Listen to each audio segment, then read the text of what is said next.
Hi friends, మొన్న మేము తిరుపతికి వెళ్ళాము. చకచక రెడీ అయ్యి ఏపీ టూరిజం బస్ ఎక్కేసాం.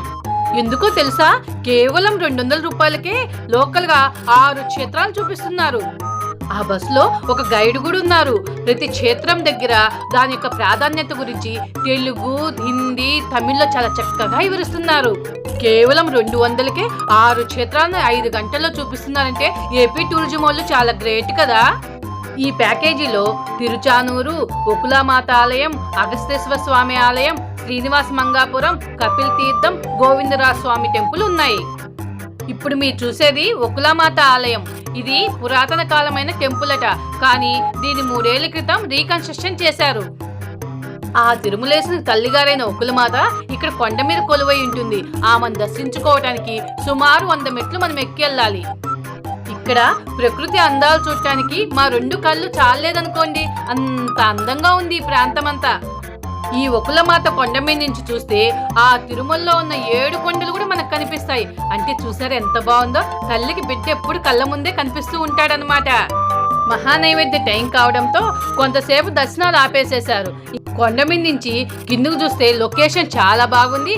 వాణి ఒకసారి చూద్దురా అని పిలిచాను. అంతే, పరుగు పరుగున జింకపిల్లలా పరిగెత్తుకుంటూ వస్తూ ఆ ఇనప గడ్డిని గుద్దుకుంది. నిజానికి మాకు ఫస్ట్ తిరుచానూరు అమ్మవారి దర్శనం జరిగింది, కానీ ఆ గుళ్ళోకి సెల్స్ ఎలో లేదు. అందుకే ఆ టెంపుల్ చూపలేకపోయాం. ఒకులామాత దర్శనం లేట్ అయ్యేటట్లుందని చెప్పి ఇక నేను వాని ఇద్దరం ఫోటోలకు పోజులు ఇచ్చాం.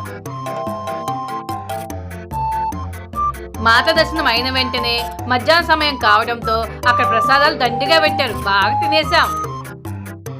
మా ఛానల్ సబ్స్క్రైబ్ చేసి ఒక్క లైక్ ఇవ్వండి ఫ్రెండ్స్. కొండ మీద నుంచి చూస్తే లొకేషన్ ఎంత బాగుందో కదా. ఇప్పుడు అగస్తేశ్వర స్వామి దేవాలయానికి వచ్చేసాం, కానీ ఇక్కడ కూడా సెల్ ఎలో లేదు. నెక్స్ట్ కపిల్ తీర్థానికి చేరుకున్నాం. మా బస్సులో గైడ్ గారు ముందుగానే చెప్పారు, మీరు అవి ఇవి కొనుక్కుంటూ అలానే ఫోటోలు వీడియోలు తీసుకుంటూ లేట్ చేస్తే మాకు సంబంధం లేదు, కరెక్ట్ టైంకి బస్సులో వచ్చి కూర్చోవాలని చెప్పారు. అంతే, అందరూ కూడా ప్రతి క్షేత్రంలోనూ టకటకా ఫోటోలు తీసుకొని చకచకా బస్సు పరుగులు తీసేవాళ్ళం. కపిల్ తీర్థంలో వాటర్ ఫాల్స్ ఎంత బాగున్నాయో. మేమైతే ఎన్ని ఫోటోలు తీసుకున్నామో. ఈ క్షేత్రానికైనా ముందు శ్రీనివాస మంగాపురం వెళ్ళాం. అక్కడ కూడా సెల్లేలో లేదు. అక్కడ ప్రతి గురువారం శ్రీనివాసుడు నేత్ర దర్శనాన్ని ఇస్తాడట. మా అదృష్టం కొద్దీ మేము వెళ్ళింది గురువారం కావడంతో ఆ శ్రీనివాసుని నేత్ర దర్శనంలో దర్శించుకున్నాం. ఎంత సంతోషించామో. ఇప్పుడు గోవిందరాజ స్వామి గుడి దగ్గరికి వచ్చాం. ఏపీ టూరిజం వాళ్ళు చివరిగా గోవిందరాజ స్వామి గుడి దగ్గర దింపేసి వెళ్ళిపోతారు. ఇక్కడ ప్రశాంతంగా దేవుని దర్శించుకొని ఎలాంటి హడావిడి లేకుండా బాగా షాపింగ్ చేసుకోవచ్చు. ఈసారి మీరు ఎవరైనా తిరుపతి వెళ్తే ఊరికి వృధా ఖర్చు పెట్టుకోకుండా 200 ఇచ్చి కానీ ఏపీ టూరిజం బస్ ఎక్కితే ఎంచక్క లోకల్ క్షేత్రాలన్నీ చూడొచ్చు. అలానే వాళ్ళ దగ్గర ఇంకా చాలా ప్యాకేజీలు కూడా ఉన్నాయి. ప్లీజ్ మా ఛానల్ సబ్స్క్రైబ్ చేసి ఒక్క లైక్ ఇవ్వండి ఫ్రెండ్స్.